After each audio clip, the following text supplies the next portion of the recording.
So filter coffee முடித்த உடனே முக்கியமான ஒர்க் என்ன அப்படின்னு பார்த்தீங்கன்னா, இது வந்து எங்களோட 17வது வருஷம் அன்னதானம் கொடுத்துட்ருக்கோம்.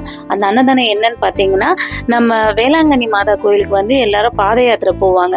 ஸோ அந்த பாத யாத்திரை போகிறவங்க வந்து ஒரு 300-400 பேர் வெவ்வேறு ஊர்லேருந்து வருவாங்க.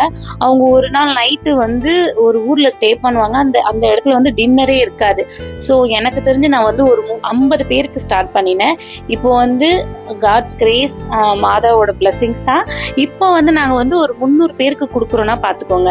ஸோ ரொம்ப வந்து எங்களுக்கு அன்னைக்கு ஃபுல்லாகவே ரொம்ப பிளஸ்ஸிங்ஸாகவே இருந்துச்சு. எல்லாமே கிடைக்கிற இடத்துல நம்ம அன்னதானம் கொடுக்குறத விட ஒரு பொருள் அங்கே வந்து கிடைக்காது, அது பசியாக இருக்கிறவங்களுக்கு நம்ம பசி ஆத்துறோம் அப்படின்னும் போது அப்போ அவங்க கிட்ட போய் பண்ற தானம் வந்து ரொம்பவே சிறப்பானதுன்னு சொல்லிட்டு எங்கள் பாட்டிஸ் எல்லாம் சொல்லுவாங்க. ஆக்சுவலி அவர் பண்ண ஒரே ஒரு விஷயம் என்னன்னா, எவ்ரி இயர் என்னோட பர்த்டேக்கு அன்னதானம் பண்ணிடுவாங்க. 50 மெம்பர்ஸ்ல ஆரம்பிச்சு இப்போ 300 மெம்பர்ஸ் வந்திருக்கும்.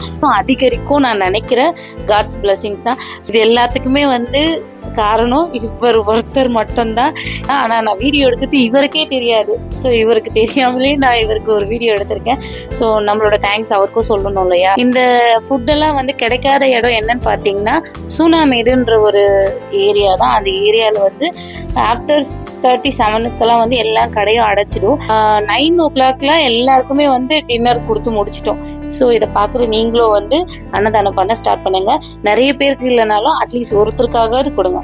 Bye bye.